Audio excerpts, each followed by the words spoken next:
So I'm Horatio Pitcher, and I was the first settler to what is now called Pitcher Township. At that time, it was southeast Cherokee County.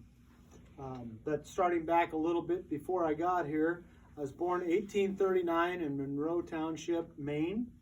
And if you go back to that rural area of Maine, there's still a Pitcher Pond named after my family.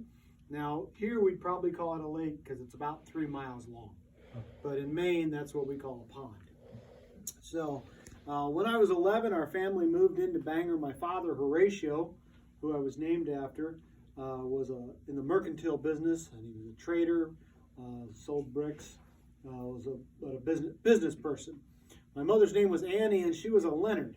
And the Leonards were an important part of our family. The Leonards had come to Americas in 1650 from titled folks in England, and they owned iron mines in England and Wales, and two of the brothers came to start one of the first iron mines here in the Americas. An interesting family story there was when the last titled Leonard died in England, the king sent word that the Leonards were to come back and claim the title. And the Leonards sent a note back to the king that said, "Sorry, thanks, but no thanks. We'd rather be free Americans than titled Englishmen." And but the Leonards, my mother's family, was important to us. When I was 15, I left home. My older brother Frank had already started his own business. I also had a brother, William, we called Billy, and a younger sister, Annie. But I left home at 15 to get my education and make my way into the world. Ended up traveling into Ohio, which was the frontier, and on up into Michigan. Explored Michigan looking for land, timber, and opportunities. Tried to convince my older brother, Frank, to leave his business in Boston and come join me in Michigan. I told him for $60 he could get there and back, get a pair of good, well-greased moccasins, a couple guns, and a bedroll, and he'd learn more about the frontier in a summer than he could learn from the whole rest of his life. But he didn't join me. I ended up at Oberlin College in Ohio learning penmanship. I took a year studying penmanship, which might not seem important to you folks in this day and age, but as a young man with limited means, if you had good penmanship, you were the one that could copy the documents and create them. So it was a pretty good way to get started in business as a young man. I also taught penmanship for a year. Well, the age of majority then was 20 years old. When I was 20 years old, I had come back home to Bangor and was able to vote for Abraham Lincoln for President of the United States, at which point I became a lifelong Republican after 1860 and my first chance to vote. 1860 war, the rebellion broke out, and I volunteered with the first group of volunteers organized from Maine. It was actually organized right there around my hometown of Bangor, Maine. I was a sergeant and quartermaster for the 2nd Maine Volunteers Heavy Artillery. And we also saw action at Bull Run, and then the Peninsular Campaign. And then we were called back to establish the defenses of Washington, D.C., first out of Fort Alexander, and then at Fort Alexander was folded in to Fort Sumner. While at Fort Sumner, I actually built a home, as my job as quartermaster was to supply our troops with food and supplies. I had 39 mules that I'd like to tell my father I kept fat and sleek. And paperwork, though, even in that day and age, I had quarterly reports that eventually the Army decided wasn't enough. I had to do monthly reports. So my paperwork just kept going on, but my job didn't change. While I was there at the outskirts of Washington, D.C., I had the photograph that was taken on the wall over there, was taken in a photograph studio in Washington, D.C., along with my sister Annie, who had come and joined me and was living on the fort with me in the house I built there. And we both went in and got our photographs taken to send back home to our parents and friends at that time. In 1863, I believe it was, our unit was folded into another Maine regiment, and I'd been promoted to lieutenant by this point, and I got shipped off to Albany, New York, with 2 other quartermaster officers to buy horses. And we were tasked with buying horses for the Army and then shipping them to the front lines. We were buying anywhere from 250 to 400 horses every week. And I tried my darndest to appeal to get out of being in Albany and get back with my boys. but apparently I was too good at buying and trading horses. As I like to tell folks, I spent most of the war looking at horses' teeth and legs. But I was stuck in Albany, which I found to be quite boring town compared to Boston and Bangor, Maine, because it was full of copperheads. Does anybody know what copperheads were in 1863? They were the anti-war Democrats. I found Albany didn't support the president, and I was a huge supporter of President Old Abe, as we called him. In fact, my older brother Franklin, 1864, was a delegate to the Baltimore Convention, where he was able to vote to renominate Abraham Lincoln to become president, and actually got to meet him and shake Old Abe's hand. My brother wrote to me that Old Abe looked exactly like the friendly newspapers described him, and nothing like the unfriendly newspapers described him. So there was a differences in media even in my day.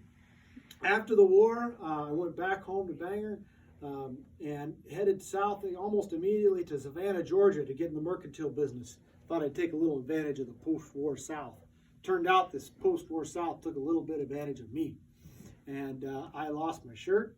Ended up coming home, and my brother offered me a partnership in his store in Boston, his mercantile trading business, Pitcher and Filtner and Company.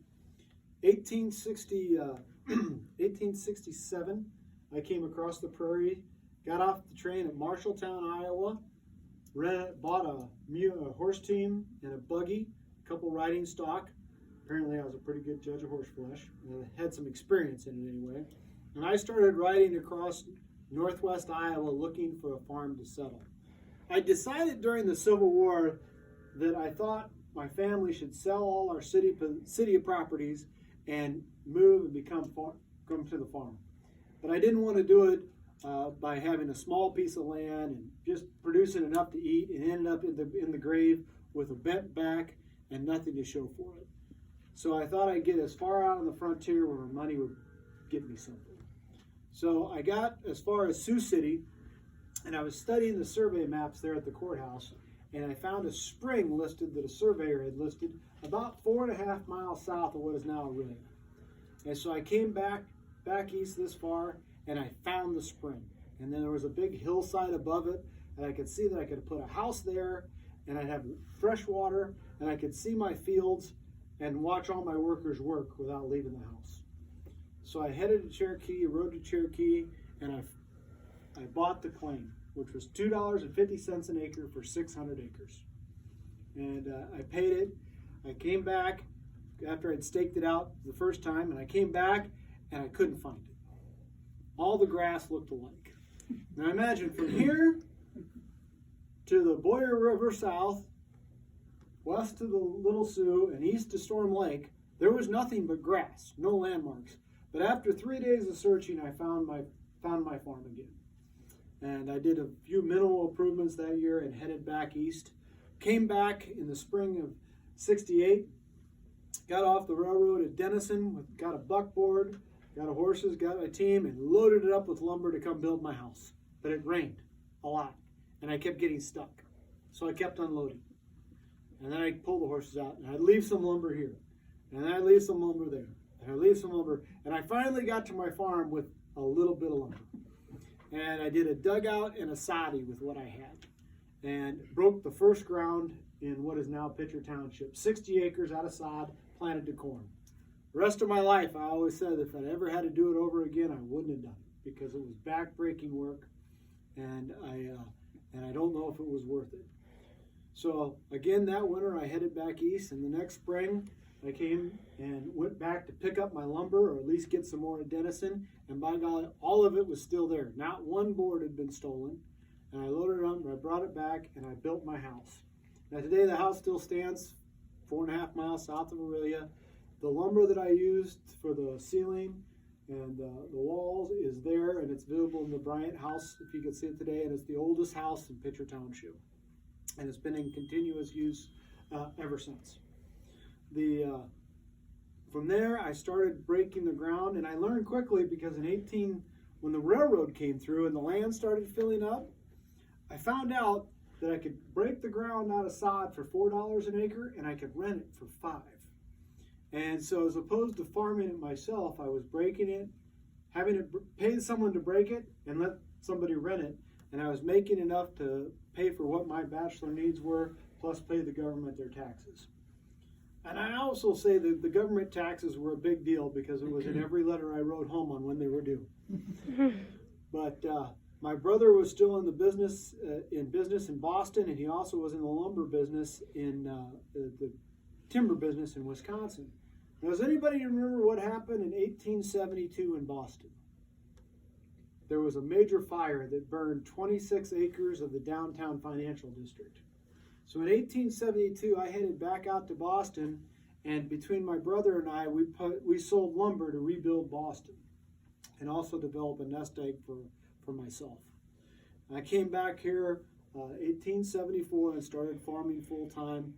I expanded, actually dug out the basement of my house and raised the house 20 inches to get a 7.5-foot basement, fully lined with concrete and rock all the way up, which I proudly wrote to my father about, and the fact that I had 2 additions planned.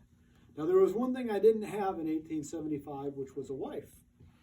And I was already 36 years old. But in 1877, I went back to Bangor, Maine, and married Elizabeth, or Lizzie. We had 4 children, Ray, Leon, Bessie, and Marion. Now, Ray was, Leon was the oldest, and he ran my farms up in Cottonwood County, Minnesota. And Ray, who was valedictorian of his Aurelia High School graduating class of 1897, and gave one of the best valedictorian speeches around, according to local legend, went on to get an agricultural degree at the Iowa State Agricultural School in Ames before he came back to help me farm. All 3 of my children, Marion died, I had 4 children, but Marion died when she was just about 30 years old, but not before she traveled from sea to sea. And my other 3 children lived on the farmstead south of Aurelia until they all passed in the mid-1960s. I passed away in 1927, my wife in 1933, and none of my children ever married. So, but the spring that was the reason I selected the land is still there. It still flows every day and has since I first laid eyes on it in 1867. So, any questions?